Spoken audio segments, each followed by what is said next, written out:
Ridiculous Crime is a production of iHeartRadio. Elizabeth Dutton. Zaron Burnett.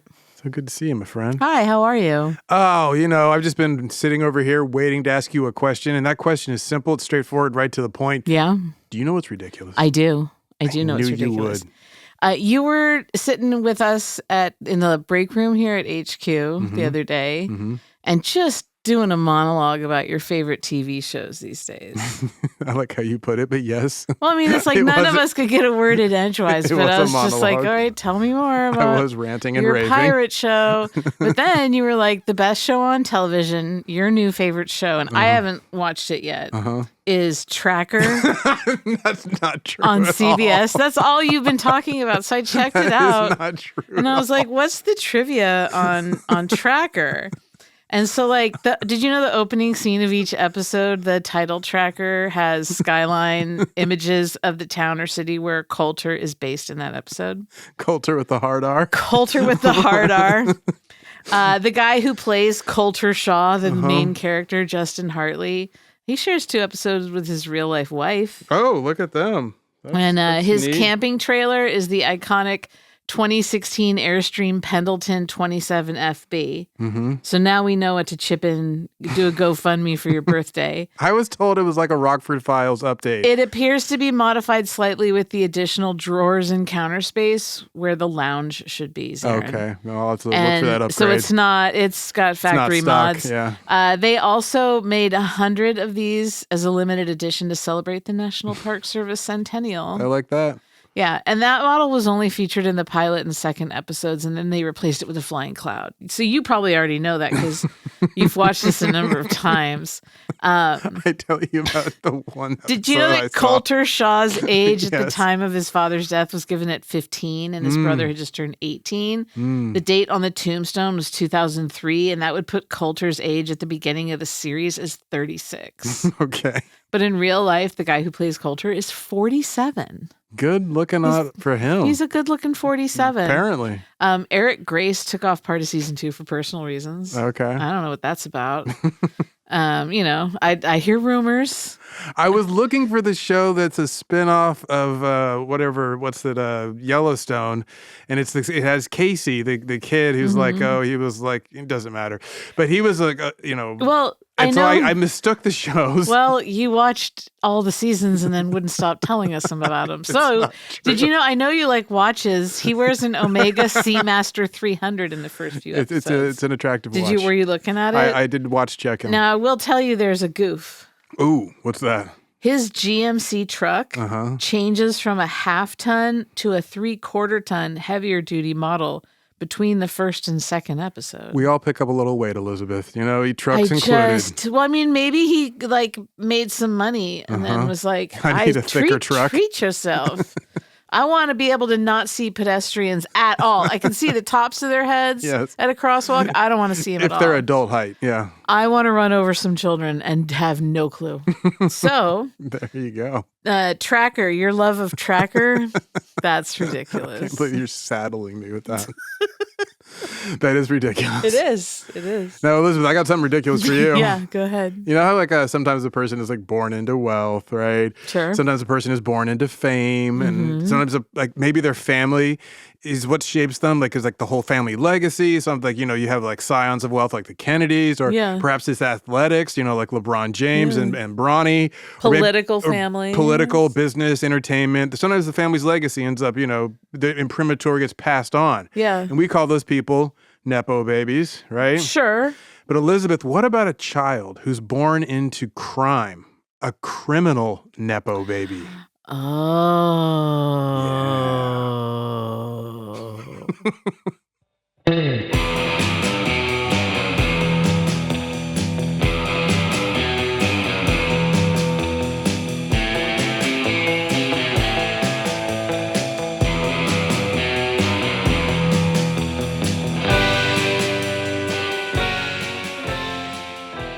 This is Ridiculous Crime, a podcast about absurd and outrageous capers, heists, and cons. It's always 99% murder-free and 100% ridiculous. Nutrageous. Elizabeth. Zaron. Now, we often tell each other these stories of criminals who make bad choices, dumb choices. They get themselves involved in some good old-fashioned ridiculous crime. Yeah, that's basically every episode. Right? But today I want to tell you the story of a crimer who didn't exactly make those same choices. Instead, he was born into crime.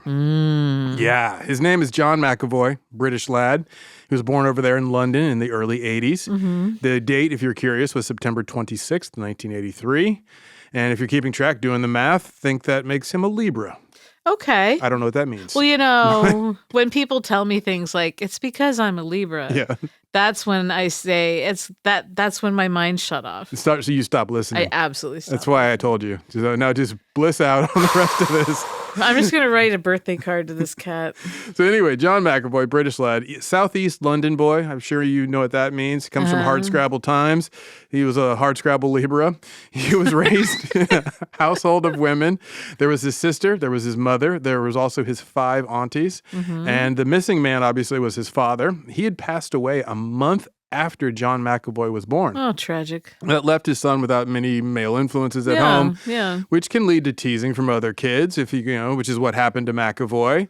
But other than like the teasing, he remembers his upbringing being fairly normal. Yeah. And as much as he was raised in a largely female family, he did have some uncles and some older cousins around. So I don't want to make too much of a thing of him being mostly raised by women. That's not the point. But do keep it in mind because we'll come back to that shortly. Okay. Anyway, like I said, his mother worked as a florist. She strived to give John McAvoy a fairly normal life, as he tells it. Quote, she did everything she could to make sure her 2 children had everything they ever needed, right? Now, young McAvoy, he was an active lad, charismatic, enthusiastic boy. He was also outgoing. He was outdoorsy. He liked to fish and to camp and, basically like Tracker. Kind of like Sounds Tracker. like Tracker. He liked to do Boy Scout activities like Tracker. So he was always very much this rough and tumble kid is my point, right? Very physical. And then one day his mom brings home a new man. John McAvoy was 8 years old at the time, right? Prime age for a boy who's missing that male presence at home in his formative years. And so when he meets this man, this cat named Billy Tobin, well, he thinks he's the coolest. I mean, Billy Tobin, he's this gregarious, big personality, larger than life sort of guy. He looked good. He smelled good. He dressed well. I'm talking looking crisp. Kind of like Tracker. Like a Tracker in his dark slacks, his dark shirt.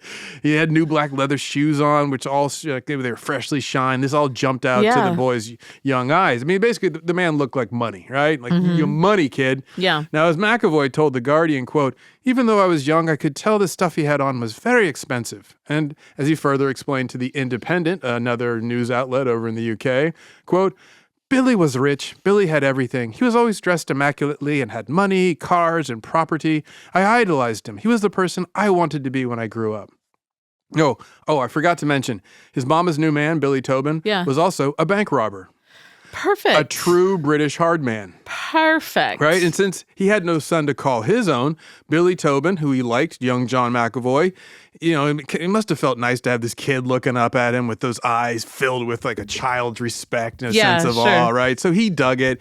And so they bond, the two of them. They form this relationship. And then his mom went and married Billy Tobin. So now the two grow really close because he's officially his stepdad. And he has this now a male figure at home to pattern himself after, to want to be just like, who he adored and admired. Yeah. And okay, you know how your nephew idolizes his dad? And how he wants to dress like him and one day run a bar with him when he grows up? Well, their relationship kind of came to mind when I was reading about McAvoy, because he just said, when this guy comes into his life, it was a really powerful experience. Yeah. Right? So I just kept thinking of your nephew just being like, I want to be just like him. Yeah, I guess that's a lucky thing to have, like, this role model of, a cool guy that right? Who you both like and respect. Yeah, and who's good to you. And totally. Yeah. And also it's like teaching the ins and outs of life and all of that. Yeah. So as I said, McAvoy, born in 83, he basically, so he grew up in the Reagan years, or over in the UK, they were the Thatcher years. And as McAvoy told The Guardian, I grew up in the era of Margaret Thatcher. It was all about me. I wanted to own British Telecom. I wanted to be a billionaire. Right? So as you can hear, between his natural ambition in the Thatcher-Reagan era of the Generation Me, and his role model being a British hard man, his course starts to take an ebb evident shape. Yeah. He's also a smart kid. You know, he wasn't necessarily a good student in school, but he was a reader. So he studied the lives of great men of history because he wanted to be like a great man one day. So he read about Churchill and Hitler and Napoleon, you know, and he studied how they rose and how they fell and how they made their names and why we still talk about them today. So basically, he was just this boy studying how a man can have a lasting impact on the world. Yeah. And again, his path is starting to take shape, right? So Elizabeth, he learns about his own family's criminal greatness at around this same point. Like apparently 1 month after he was born, not only did his actual father pass away, but his uncle, his dad's brother, Mickey McAvoy, was part of this heist team, right? And he pulls this job. Oh, so his biological father was a bad man. Yeah.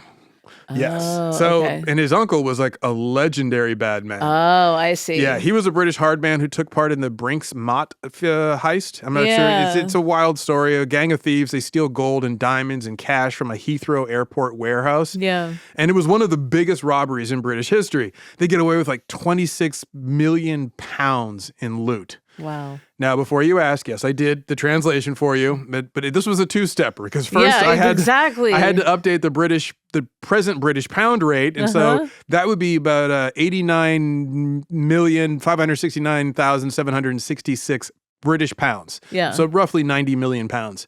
Now, if we exchange that into US dollars, that comes out to be, in today's money, $120 million. In gold, diamonds, cash, right? Wow. Like I said, hell of a score. Yeah. They called it the crime of the century in England. Sure, they've had a bunch of those. They keep saying that. It's kind of a thing they throw around.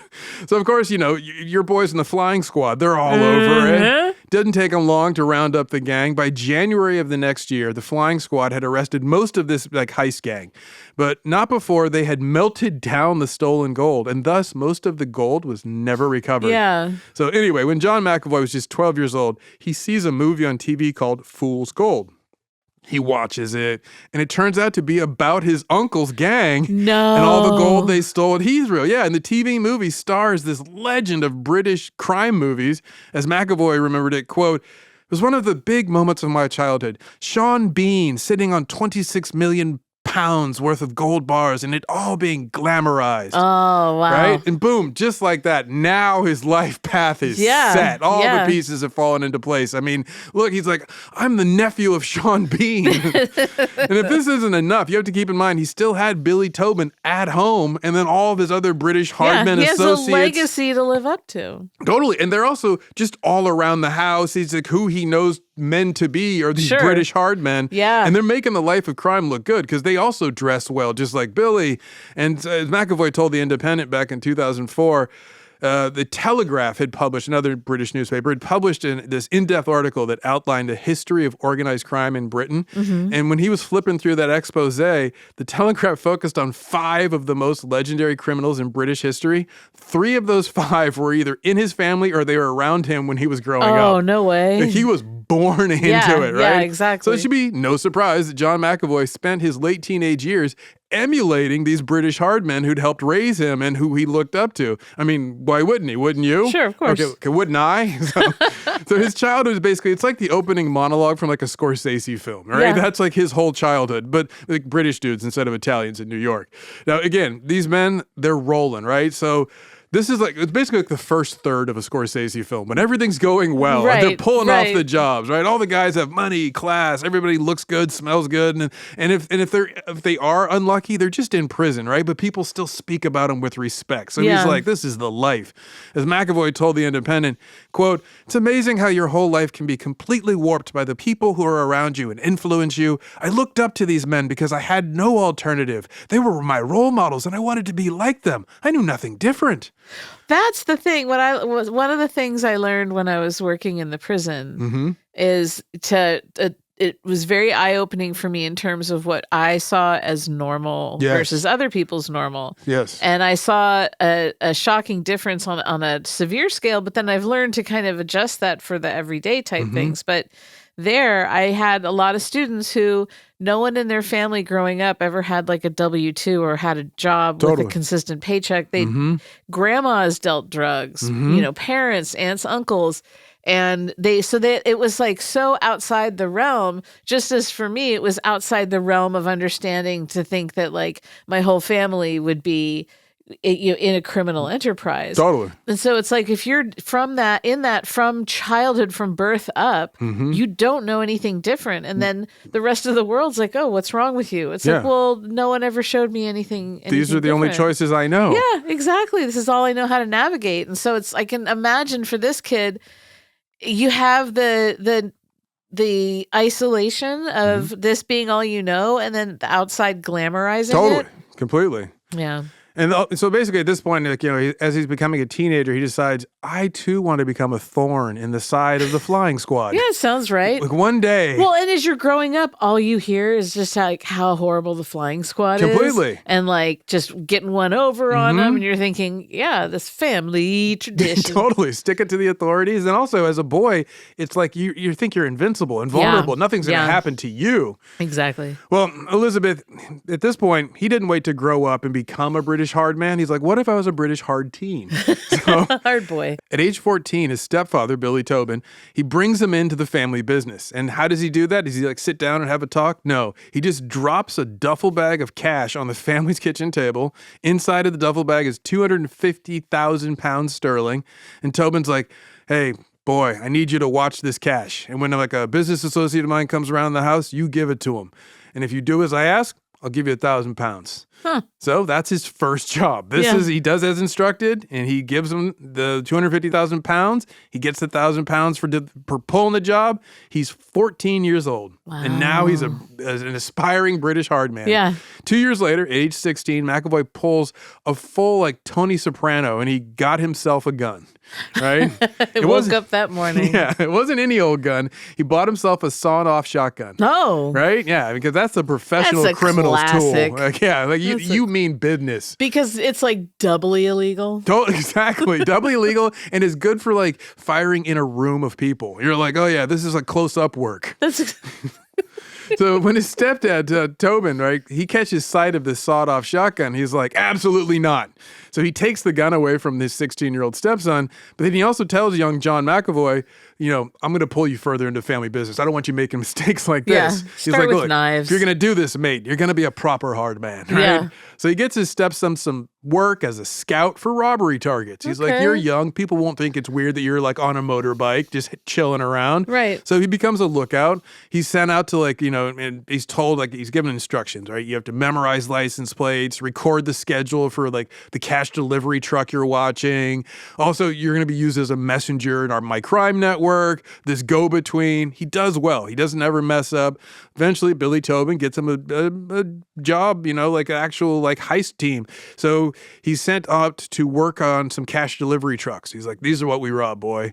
And so by this point, John McAvoy, he's well on his way. As he told The Guardian, quote, I didn't really have friends my own age. From 15, I was with men who were in their 30s, 40s, and 50s. Now, he wasn't complaining about that. He enjoyed his time amongst the professional thieves and British hard men.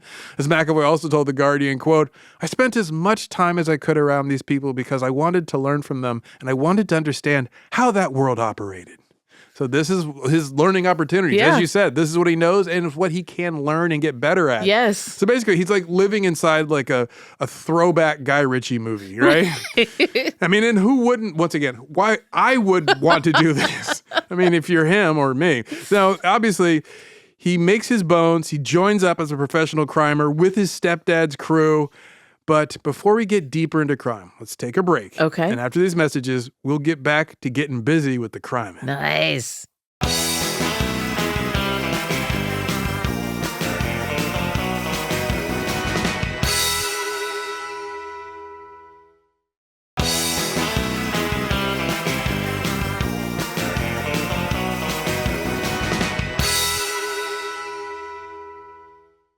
We're back, Elizabeth. Yeah, we are. So where were we? I was reading tracker recaps while listening to... I'm just trying to catch up with you. Trying to be like me. I don't know the episodes as well as you do, and so ask me about like anything season 1. I can tell you whatever you missed. Back and forth. Yeah, we can cover this. All right, so young John McAvoy, he's taken up in the family business of crime. At this point, he's a teenager, 16, 17 years old. He's spending all of his time around British hard men in their 40s and 50s and their late 30s. Elizabeth, have you ever spent time with a kid where you can tell they spent like a lot of time with their grandparents? Oh, right? Like they use I? old expressions. Yes. And, right? Maybe even like they walk with like a shuffling gait. 100%. Well, that's him. I know a couple people like that. Do you? Yeah. So that's him, but with British hard men. So he sounds exactly like them. He just doesn't have the money yet. Yeah. So McAvoy, he's doing this with the career criminals, hanging out. He's doing all the grunt work they ask him to do. He's being a lookout, a bag man. He's transporting stolen goods, that sort of thing. Like, for instance, if they needed to move like guns across the country because they were highly illegal, they'd have John do it. He's young. He's got plenty of time to get a long stretch. You know, the rest of them would get put away. It's not even a long, I mean, you get like a juvenile offense. Yeah, so exactly. It's a first strike. They're like, right? So at this point, he's basically apprenticing in a crime guild, right? And with the hopes that one day he might become a journeyman criminal. And meanwhile, he's also shaping what kind of man he will be, like what his values are, but the criminal and the not so criminal, because his stepdad, old Billy Tobin, he taught John McAvoy how to act like a man. He's like, here's how you need to be. You want to be assertive, but you also want to be smart. And he taught him, like, also at the same time, crime 101 rules. So, like, for instance, never talk about crime inside of a house, because it might be bugged. Sure. That stuck with him. He also taught him, only trust a few criminals that you know. Make them your crew. And also, never trust women. Oh. Now, I think as sexist as that might sound, it's more like never trust anyone who knows all your business but ain't a criminal too. I can see they have that. some. They can dime you out for a reward. I think is essentially. And these guys aren't really like the best behaved, and so the women have leverage, right? Exactly. So they know, these men know, I'm going to treat women poorly, and these women are going to need to get back at me. Totally. So don't give them any. And in stories we've covered in the past, it's been borne out that the women have dimed out some of these guys, especially the British hard men in particular. Well, because they turn out to be a cad, and you think, all right, buddy. Yeah, or they try to run off with their girlfriend with the money that you helped them heist. The other girlfriend, you're like, all right. Yeah, so let's see how this is going to work out for you. And I could be wrong. It could just be old-fashioned sexism. I'm just why not both? Exactly, Why right? not both? Anyway, the point is, his stepdad, he teaches him like a code of conduct for career criminals. For instance, he told his stepson, you don't hurt women, you don't hurt children, you don't hurt old people, which I think we can all get behind. At least I can get behind. I don't know about you, but he's talking about physically hurting. Yeah, exactly. Like and also don't really steal from them directly. Yeah, like indirectly, like That's something that I've noted in Oakland and changed over the years. Of it used to be that the criminals didn't mess with old folks. Exactly. And now they like mug them and steal their cars. They consider them easy targets. I wish we could get back to that. I know. Right? I know. And also, he had other standard operating values he imparted to the boy, like never show weakness, right? Okay. That's just like... Never let him see you sweat. Exactly. So he also taught him, like, to despise and detest all authority. He's like, anyone with a badge, a gun, a gavel, they are the enemy. And so, as McAvoy recalled, quote, there was always this tone of anti-authority and how corrupt the system was. Obviously, I didn't realize I was absorbing all this stuff. Yeah. So... And the kid's no idiot, though, right? He's a smart kid, like I said. And remember, he'd seen it firsthand with his uncle. He knew people who chose crime did go to prison. It happened. Yeah. He knew that was an occupational hazard. But at the same time, like I said, he's young. He's arrogant because he thinks he's invulnerable and invincible. And his family's not lying when they say the system's corrupt. Totally. So it ain't wrong. So at this point, I forgot also, like so many crimers we cover, he was in love with the silver screen and all the crimes he saw up there on the big screen. The glamorization, as I said. Yeah. And so he always thought he'd be the one to beat the odds. Like, I've seen the stories. I know how this plays out. Yeah. As McAvoy told The Guardian, I think it's always in your subconscious, but you think you're going to be the one to live that Hollywood life, right? You're going to be the one to sail off into the sunset. Yeah. Meanwhile, he's becoming a known associate of a large number of career criminals, right. Which puts him on the radar of the Metro Police and the Flying Squad. And he definitely drew enough attention that a few police inspectors, because by the time he was 18 years old, he had undercover cops following him, surveilling him. No way. Oh, yeah. And that made it, so he was, quote, always very surveillance aware. You would sometimes spot the same person a couple of times. Yeah. Right? So he's legit now. He's officially made it into the books. He's a real British hard man. They've got his picture on the wall with the... Exactly. Yeah. And also, I mean, once again, he's still hanging out with 48, 50-year-olds who are career criminals. So it's kind of fun to maybe bust him. Maybe you can like knock him off this crime path if you're a cop and you're a true believer. Yeah. And like I said, he's 18 years old. So, of course, he ends up not being the one to beat the odds. Aww. He gets tripped up by Johnny Law. It's his first pinch came rather early. He pretty much never had a real chance at it going straight because, well, you just can imagine that moment. You're 18 years old and that's your first serious pinch. I mean, like, this is your life, Elizabeth. Mm-hmm. Like, can you imagine that? No, don't answer that. It's a trick question. It is? Because instead, close your eyes. My eyes are closed. I want you to picture it.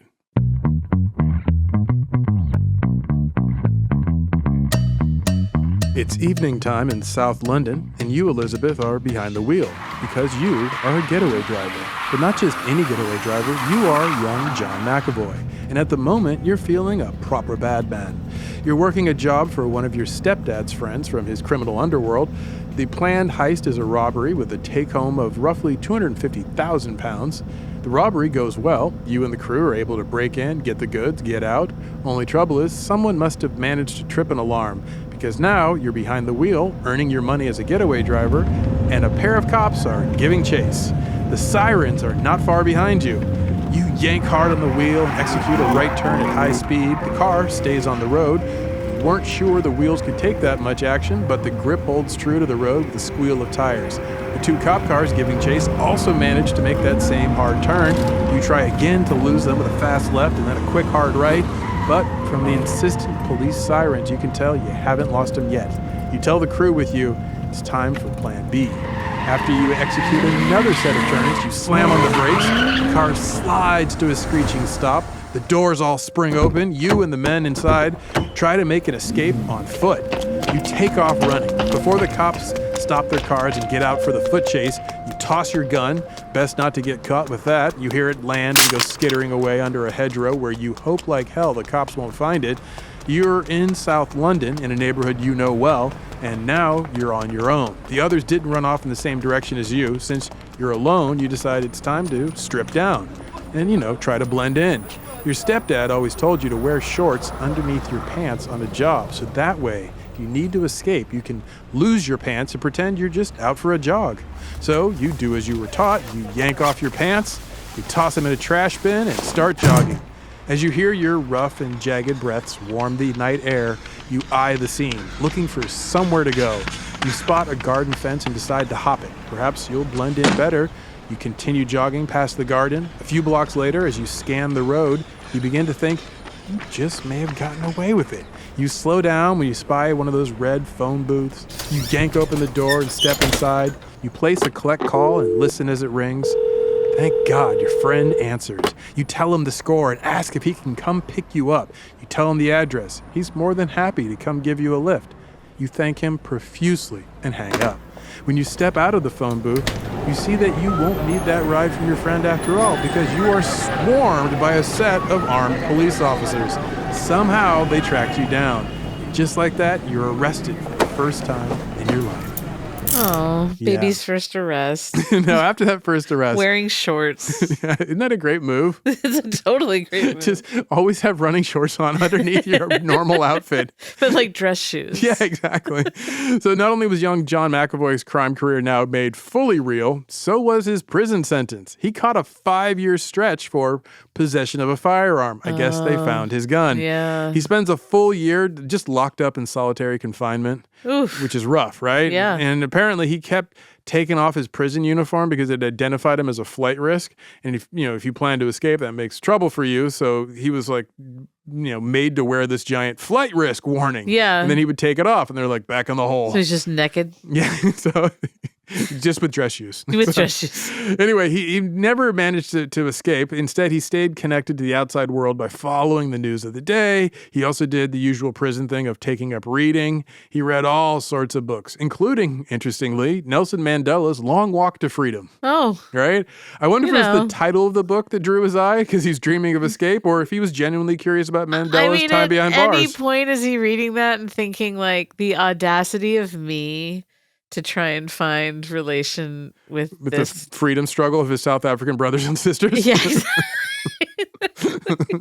Yeah, that. Now, one other thing McAvoy did while he was locked up was get insanely yoked. Oh, right? Yeah, that's, I feel like that's a logical thing to do. Totally. Get prison jacked. Because one, you don't get messed with. First, two, you got the time. You got the time. I would just read and then just get yoked. To get yoked.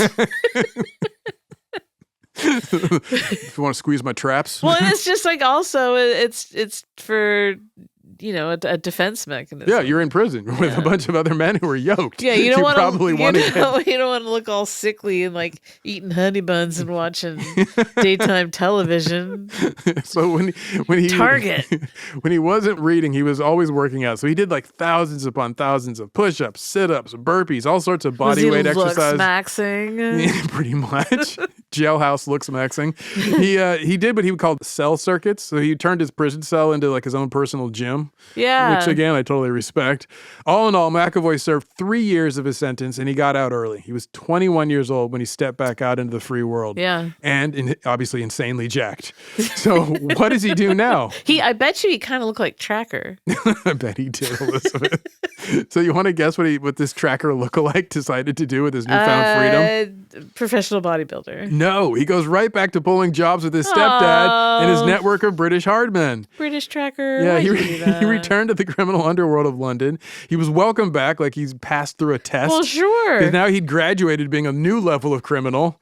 Yeah, right? And he didn't rat anyone to take him down with him. Yeah. So he's like, he did the time solid. Proper. Yeah. So at this point, he starts working whatever jobs come his way. He pulls some heists. He shook off the prison feels, right? He gets back to business as a crimer.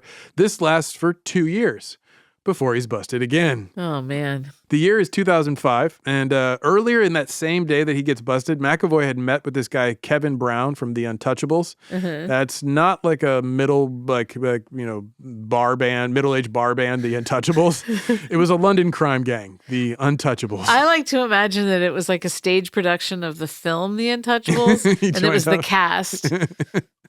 He's like, which part did Andy Garcia play? I want that one. I want that one. Right? Me. That's me, dibs. I can do that voice. So that cat, Kevin Brown, he's a friend of his stepdad, Billy Tobin. And Brown had a big job coming up, and he wanted to bring McAvoy in on it, right? So he had him join his crew for the big job. It's going to be a heist, this life-changing sort of heist he promised. And at first, McAvoy's like, I just got out a little while ago. I'm not sure. So he turns Kevin Brown down, right? And then he's like, I nothing against you, Kevin, but I don't want to be part of this heist. Yeah. Kevin Brown didn't take no for an answer. He kept after McAvoy until he finally agreed to take part in the heist. So the day before the heist, McAvoy had been in Spain.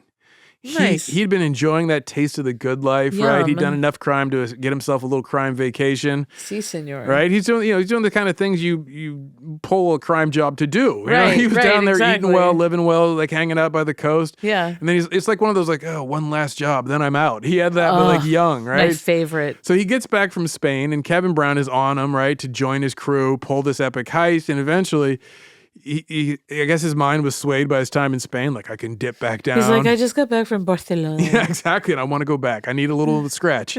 So McAvoy agrees to pull this job, right? Take part in the heist. The target is a security van transporting a shipment of cash, which is pretty standard fare for these guys. And apparently Kevin Brown knew some inside dope because he knew about how much cash was in this money truck and what to expect and what the route was. Yeah. So they pull like a quick stick-up move, basically, and they're going to just walk away with millions of pounds. At this point, McAvoy is 22 years old. He's in the car on his way, about to do some real British hard man crime, and he's the driver. He's the getaway driver for this job. Okay. And while he's driving along, headed to the job, he spots an unmarked police car headed right at him. Uh-oh. Yeah, and he's like, well, that's not good. And he spins around, or maybe looks in the rearview mirror, I don't know, and he sees that there's another unmarked police car behind him. Oh, that's really not good. And then he looks over off to the left and he sees a third unmarked cop car heading at him from that direction. It's an old-fashioned ambush. Oh, man. Everyone in the car gets busted. I guess the police also had some inside dope about the cash transport heist. Yeah. Turns out the police had been surveilling the crew for not weeks, but months. They knew pretty much everything. Sure. So when this crime gang, the Untouchables, makes their move on the cash truck job, the police spring their ambush, and suddenly the Untouchables needed a new name because they all got touched that day. They were 100% touchable. Yeah, like mad touchable. They're like, okay, from now on, we're the Uncrustables. We're tasty and we're quick. Now, McAvoy didn't go down without at least putting up a fight. He was the getaway driver, so since he's behind the wheel, when the police spring their trap, he spots the ambush in time to try to evade it. He punches it, and the car speeds off from the police. The car darts through traffic. They take in back streets of South London. Yeah. And the way McAvoy tells it, quote, I just remember this internal dialogue in my head thinking, I'm not going back to prison. And honestly, I was fully prepared to die in that moment to get away from them. Right? Wow. Yeah. I mean, rather than go to prison. Totally. And he'd been chased before, so he knew what happens when you get caught. So he ran like hell, knowing all too well that, sometimes you do get lucky. Yeah. Fortunately, he did not get lucky, Elizabeth. Instead, he went up high on a curb at high speed, knocked the wheel, smashed the getaway car into a lamppost. Pretty soon, the engine is sitting in the passenger compartment of the car. Oh, dear. Car's done. McAvoy tries to hoof it. He's like, I ran last time. Maybe I can get away this time. He didn't strip down this time, though. Oh, he just darn. ran that was for the problem. It, right? By this point, the police had put up a helicopter, so it's now thrown around like a spotlight and reporting his movements as he's trying to flee on foot. He almost still got away with it, but he took a wrong turn, hits a dead end in an alley, and when he spins around to backtrack, there's cops waiting for him at the other end of the alley.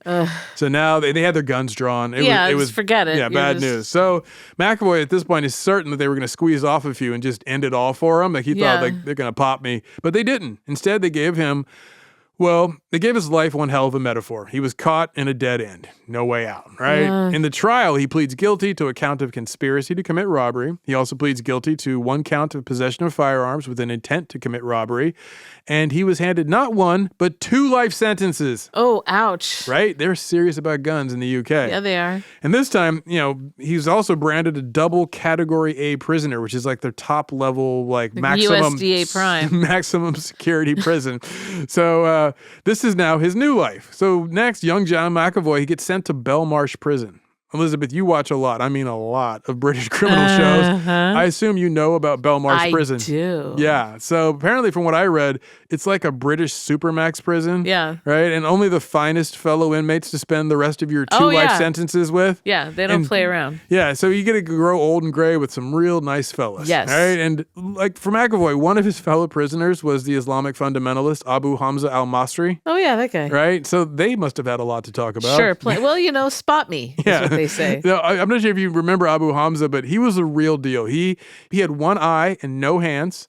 That was the result of him like basically trying to grab a landmine in Afghanistan when he was fighting against the Soviets. And this is also how he got his nickname, Captain Hook.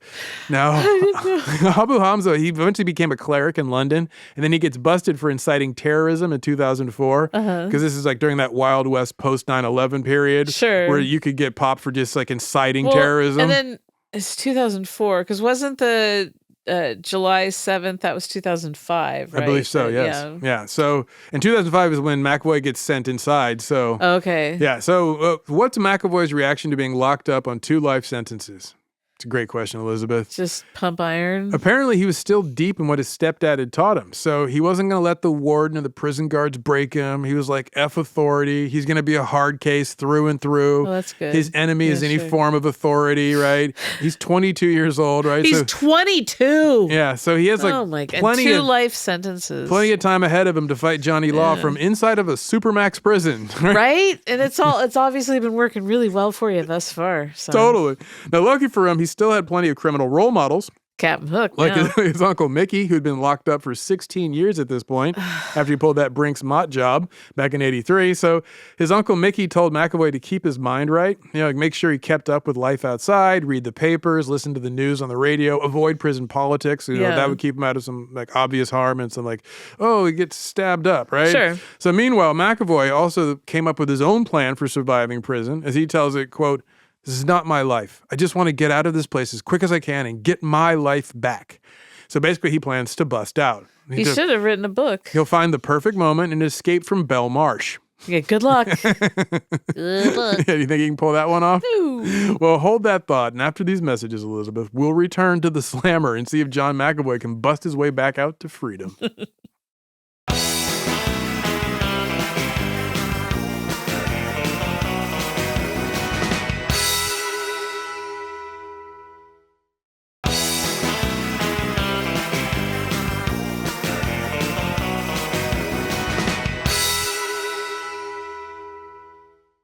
And we're back, Elizabeth. Yes, we are. You ready to get down in Belmarsh prison? Born ready, baby. And let's see if John McAvoy can get himself free. Yeah, I mean, maybe he'll surprise me. Yeah, right? Who I mean, knows? he's a man of contradictions.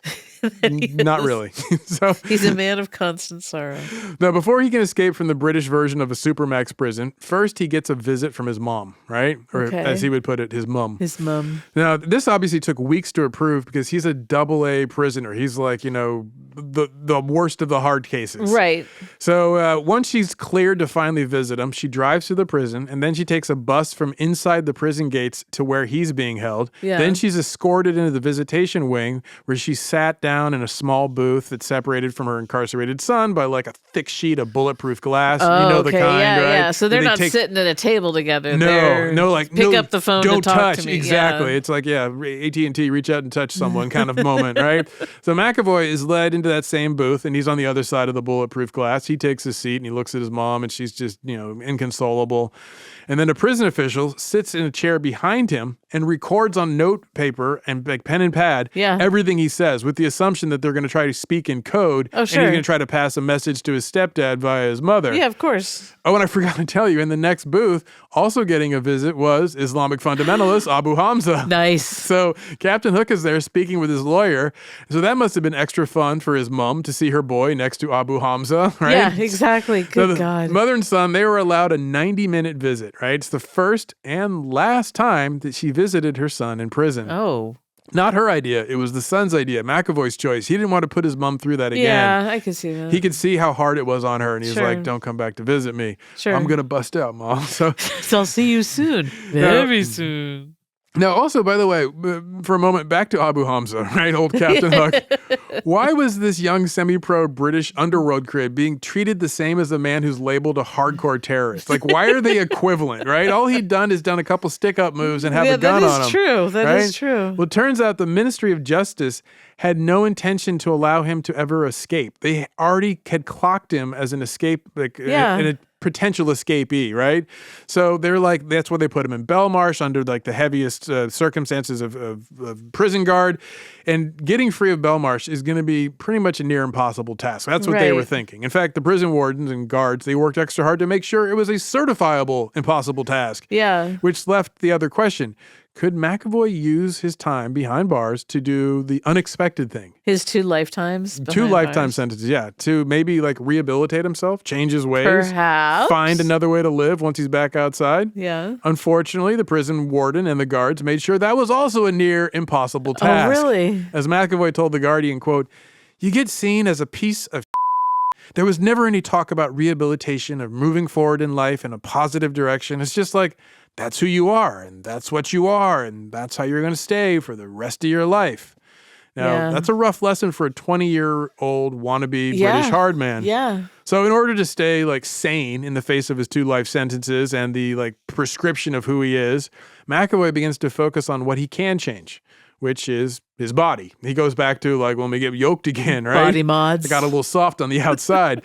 So he decides like, I'm not going to let prison break my spirit. And so he starts to like, fight back against the authorities by getting super fit. Yeah. Well, I mean, there's like the endorphins that are released with physical activity. Runner's high. Yeah. So he, just like the first time inside, he starts doing his cell circuits. He does thousands upon thousands of sit-ups and push-ups and burpees, and they work to keep him sane. But he was, he was also even able to mind his time in solitary, because once again, they keep throwing him in solitary. So he keeps his mind intact. Yeah. And finally, after 2 years in Belmarsh and them not being able to break him, he's deemed less of a flight risk, and he gets transferred to this less severe prison. Uh-huh. But it's still another maximum security facility. He's just not a AA, now it's single A, I guess. Yeah. It's this place called Full Sutton.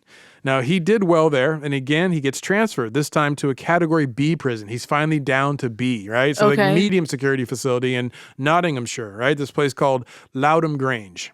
Now, however, escaping prison is still at the forefront of his mind. And he's clocking the possible exits. He's biding his time until a moment presents itself. Yeah. As he told The Guardian, quote, "I thought the minute they'd give me an opportunity in a semi-open prison, I'm gone. I'll go to Europe. I'll be living the lifestyle of a criminal." That was my mindset. Wow. Right? But then one day he gets news that changes everything for him. A friend of his, this fellow career criminal who's his age, who'd been operating in the Netherlands, he pulling some small-time job. It's an ATM heist, right? They're just going to grab an ATM. Yeah, some real small time. But the cops intervene as it took them too long to break into the ATM. They're like, guys, you could do way bigger than this. Yeah, like you really should put your minds to it. So there's a police chase, right? And while his friend's attempting to escape the police, basically doing what he did as a getaway driver, he crashes his car and he dies.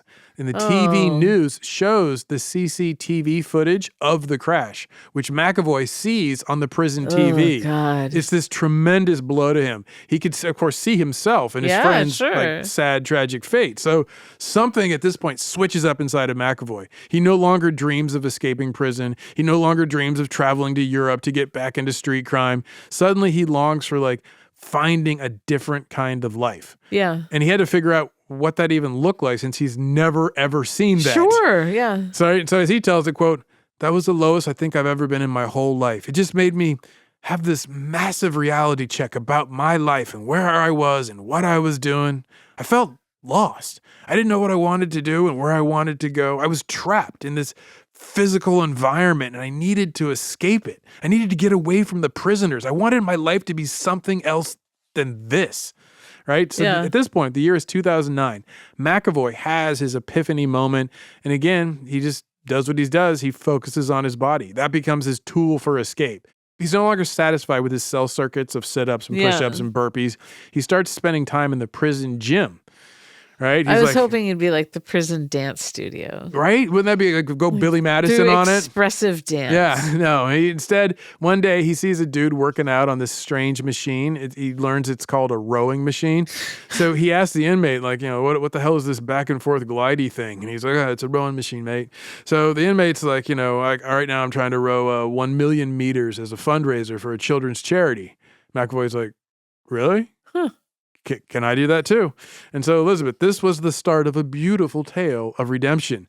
McAvoy sits down. He starts rowing too. Yeah. And this was just a few days after he watched that CCTV footage of his friend, his fatal crash. So he desperately needs something to take his mind off of all of his bad choices, the grief he feels for his friend, the feelings of being trapped, the ineptitude of his choices, all of it. Well, it feels like the lights got turned on in the nightclub. Right? And he's seeing okay, my friend died because he couldn't break into an ATM fast enough.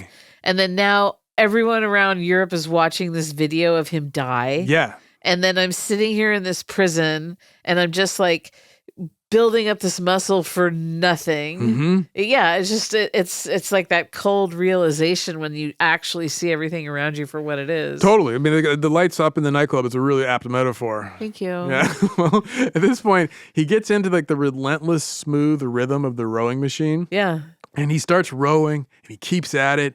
And that first day, he rowed 32 kilometers. Wow. Which for the conversion rate, that's about 20 miles. Yeah. That's some serious rowing, right? Yeah.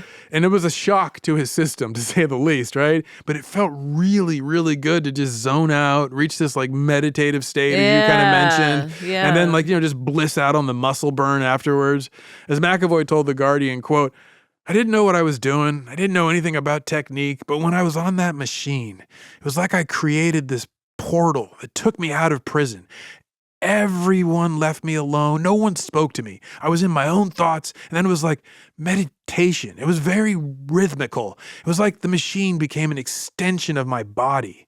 And so he keeps rowing. He goes back the next day and he rows again, and the next day, and he's just rowing and rowing some more. In that first month, he managed to row 1 million meters for charity, which is about 621 miles. Dang. Right? Now, that was easy enough for him, so he looked for more difficult challenges. He's like, what else can I row? His next milestone is like, what if I rowed the length of the Atlantic Ocean, like east to west? Sure. Right? Which is about roughly 5,000 kilometers or 3,100 miles. Yeah. So he does it. Boom, boom, boom. Right? Next accomplishment, that catches this eye of a prison guard, this cat named Darren Davis. And Davis is so impressed by McAvoy's tenacity and his attitude, he brings him a printout of all of the rowing records ever set on an indoor rowing machine.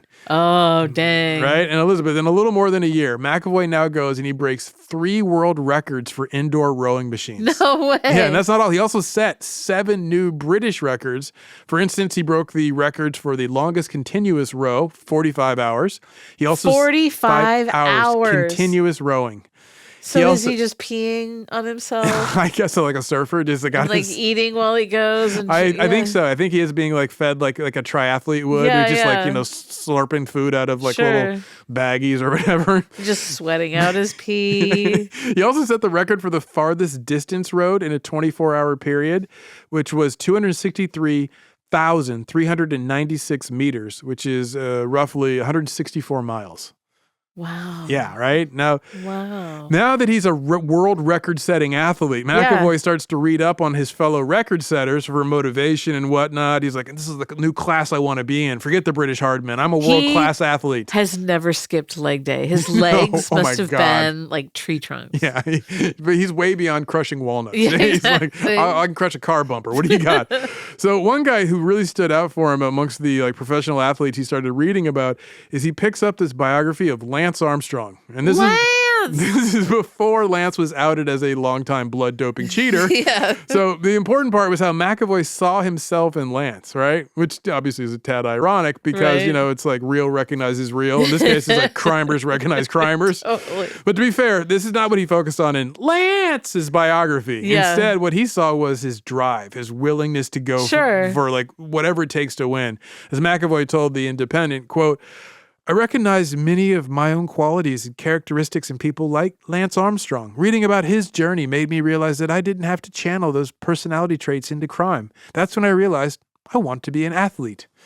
So what really changes things for him is actually twofold. Rowing gives him a new way to see himself, right? He's this record-setting athlete, a high achiever, which is always what he wanted to be. Remember, he wanted to be like Napoleon, right? So now he actually is a great man on a rowing machine.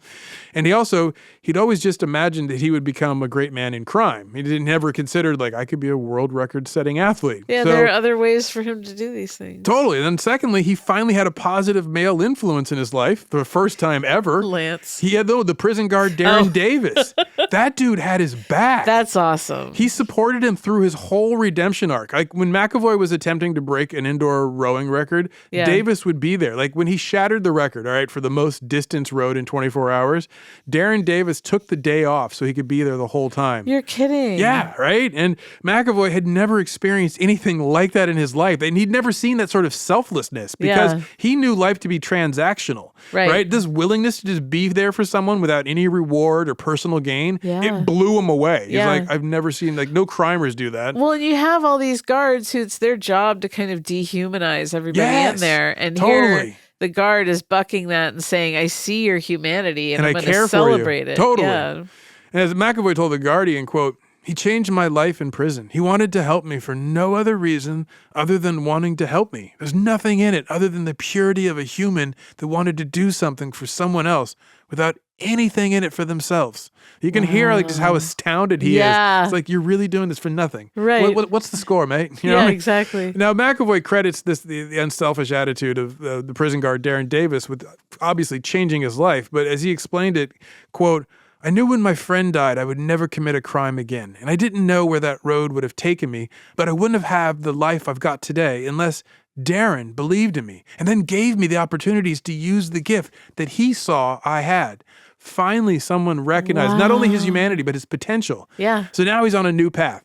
And this is when freedom comes to him, right? I love First, it. he gets transferred to a new low-security prison, a Category D facility, and which is, true to the rehabilitative nature of what you would hope for prisons. Sure. And then also low-security European prisons in particular. He's now allowed out of the facility to help him start his new life. Okay. So he's able to get a job in a gym, and then he starts taking a bus from prison 6 days a week to go to his new job, and he becomes a personal trainer. And finally, that opportunity gets him to actually be fully free, right? He doesn't have to escape. The prison grants him parole, and he walks out a free, changed man, redeemed by his willingness to change. Now, the year was 2012. McAvoy is now a 30-year-old ex-con. His prospects were not the best, but he had faith he could make it work, right? And so, and more than that, he also dreamed of becoming an endurance athlete, right? So he decides, I want to be a triathlete like Lance, or was when he first began. Right. And so he also doesn't know how to swim at this point. He's never ridden a bike. This cat seems to be able to pick things up quickly, so I have no doubts. Right? Yeah. You know how he learned to swim? Did he jump in the Thames? No, he watched YouTube videos. Wait, that's so cute. So sweet, right? So sweet. And then he went and he bought a bike for himself and he taught himself how to ride. You can learn anything on YouTube. Totally, right? And when he was first learning to ride, Elizabeth, I thought this, I came from a biking town of Davis, so like we all rode and like we were doing like, no hands at really young ages and like surfing our bikes. So imagining this grown man, like this 30-year-old learning to ride a bike, and he used to say that he would go really slow down hills because he was worried he would crash, and he ended up riding it faster going uphill because then he's just pumping away. Yeah. That's how, like, just imagine that moment. It's like all skittish on the brakes. Sure. Right? So he decides, I'm going to learn how to compete as a triathlete. And strangely enough, his time in solitaire helped him prepare for his new life as a triathlete, like alone, enduring this crazy slog, right? Yeah. So in 2013, he competes in his first Ironman triathlon. He only has 6 weeks to train for it, which is just 6 nuts, weeks. Right? And then I had this friend. He's sadly passed. His name was Dave, and he used to run the LA Marathon, and he wouldn't train at all. He would just decide he wanted to go do the marathon. He would go sign up and just run. Did he run on a regular basis? No, I mean he had it numerous times. Like we used to rollerblade together. He was in shape, and he wasn't like getting up and running like 5 miles a day. He hadn't trained at all. He just decided I'm going to go run the 26 miles. I think it is, right? Yeah. And then he would go do that on his own. And he'd competed and completed it. Yes, finished it. What? He was incredible. I thought about him when I was listening to this guy. So he does his first Ironman triathlon. He doesn't win, but he does really well, right? Actually got like a good, respectable time. Totally. And he enjoys this tremendous sense of accomplishment. And Elizabeth, guess who was there waiting for him at the finish line? The prison guard. That's right. Darren Davis, former prison guard and his new best friend. Oh, I love it. Now, his story of redemption and change obviously inspired him to join the Ridiculous Crime Book Club. So there it is. He penned a memoir. He's earned that. Totally. But he wrote his book after he was out of prison. He didn't write it while he was in prison and like celebrating like his like life of crime. Well, that's exactly it. He's not trying to like ride out the high of all the crimes. And celebrate how he used to be. It's a lesson. Totally. He wants to share what he's learned and done. And he's lived a hell of a life, right? And so at this point, in 2016, his memoir gets published. And these folks, because they always read memoirs, especially from criminals, they go, you know what, this will make a great movie. Nice. So they come to him, right? It looks like now his life's going to be actually full circle. He'd always wanted to be like the criminals he saw in movies. Right. And now he was going to be the criminal in the movie. But he decided he didn't want to glamorize his life of crime. So he turned down multiple film offers. He would not allow his memoir to be turned into a movie. Instead, he became this tireless advocate for prison reform. That's what he did with his time and his money and his energy. Wow. He didn't want other young men to follow his former path. So he knew that seductive call of like the life as a career criminal. He knew how like it looks so cool to young men. So he's like, I want to help them avoid that. As he told The Guardian, quote, "It's a very toxic, horrible world. Once you get in it, it's very difficult to remove yourself from it. That's why I can relate to a lot of these kids that end up in prison for gang stuff, because I understand how they can get sucked into that world. It's very difficult for them to see anything outside of that until they get to a point of growing up and maturing." Yeah. Now, obviously, he credits Darren Davis, the prison guard, for his support for helping him to change his life and his worldview, more importantly.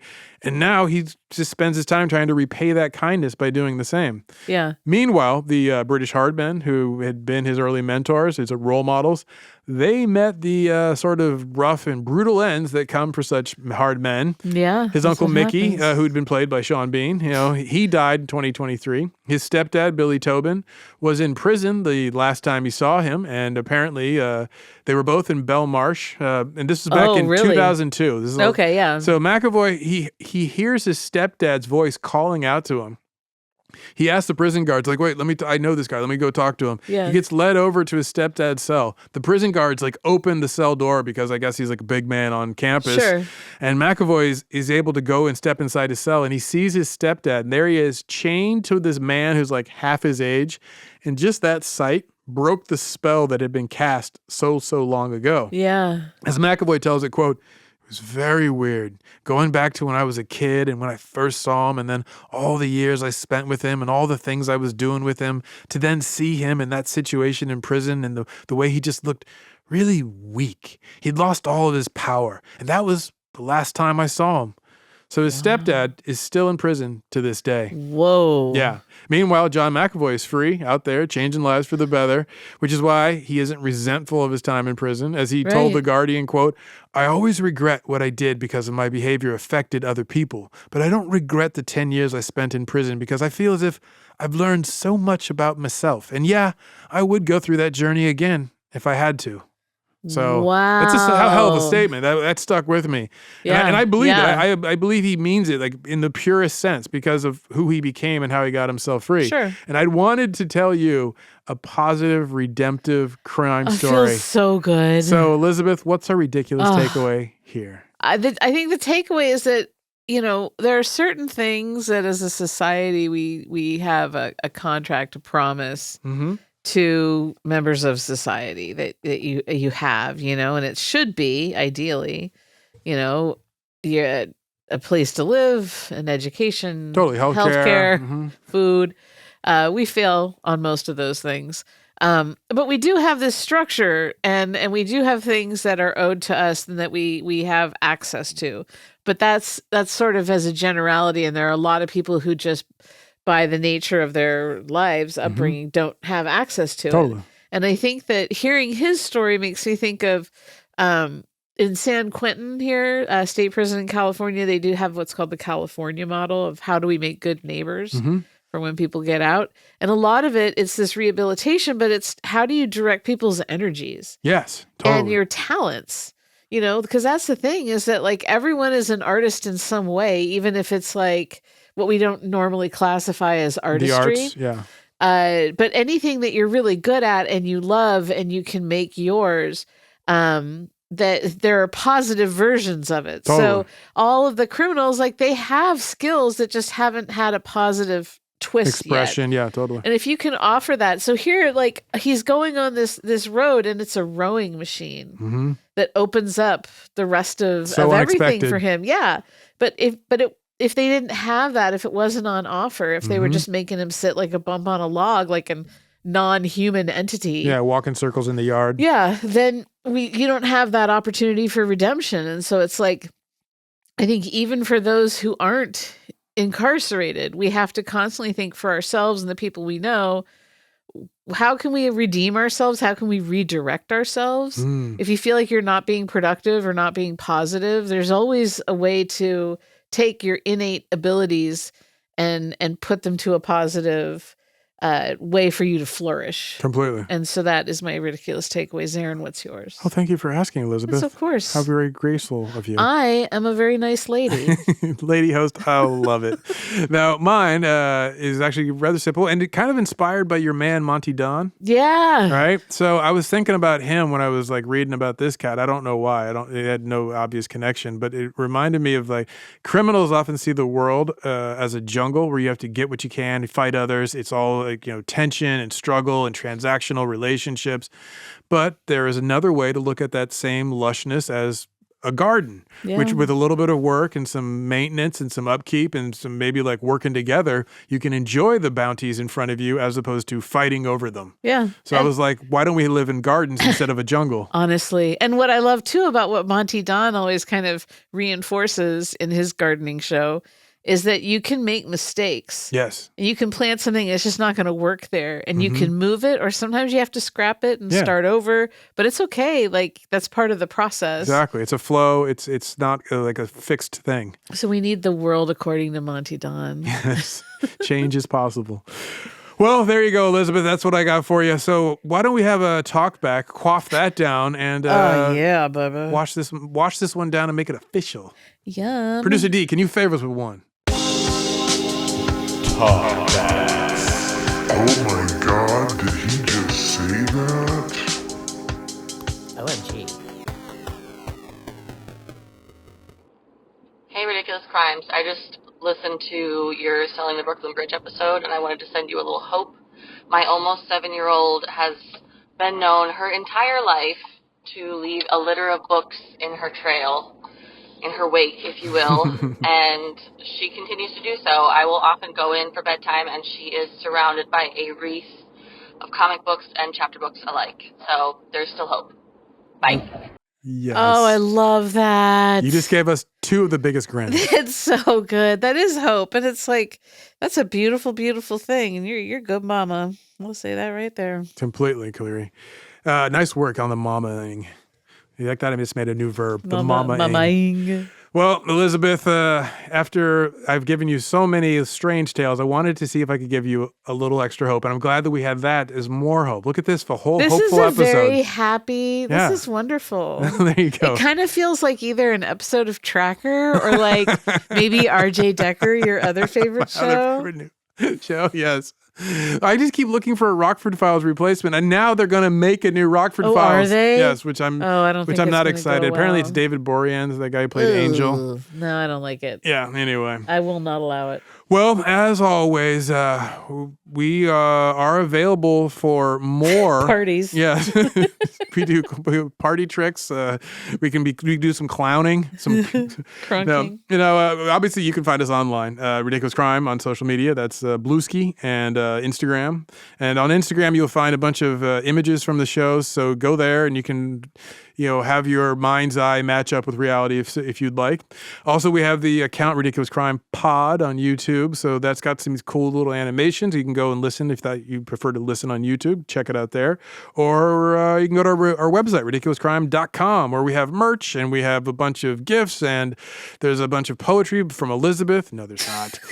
Like, wait, what? We obviously love your talkback, so please go to the iHeart app, download it, leave a talkback. We'd love to hear your voice here. So if you'd like to hear your voice here, do it. And, email us, of course. Email us, please. Go old school, beep, boop, bop, bop, type it up and send it off to ridiculouscrime@gmail.com. And if you do that, please start your email, Dear Producer D. Thank you for listening, and we will catch you next crime. Ridiculous Crime is hosted by Elizabeth Dutton and Zaron Burnett. Produced and edited by the baddest badman in Belmarsh, Dave Houston. And starring Annalise Rucker as Judith. Research is by the world record holders for facts checked in a 24-hour period, Marissa Brown and Jabari Davis. Our theme song is by our in-house prison band, Strangers on a Strange Prison Planet, Thomas Lee and Travis Dutton. The host wardrobe provided by Botany 500. Guest hair and makeup by Sparkle Shot and Mr. Andre. Executive producers are former prison psychologists Ben Bolin and Noel Brown. Ridiculous Crime. Say it one more time. Ridiculous Crime. Ridiculous Crime is a production of iHeartRadio. For more podcasts from iHeartRadio, visit the iHeartRadio app, Apple Podcasts, or wherever you listen to your favorite shows.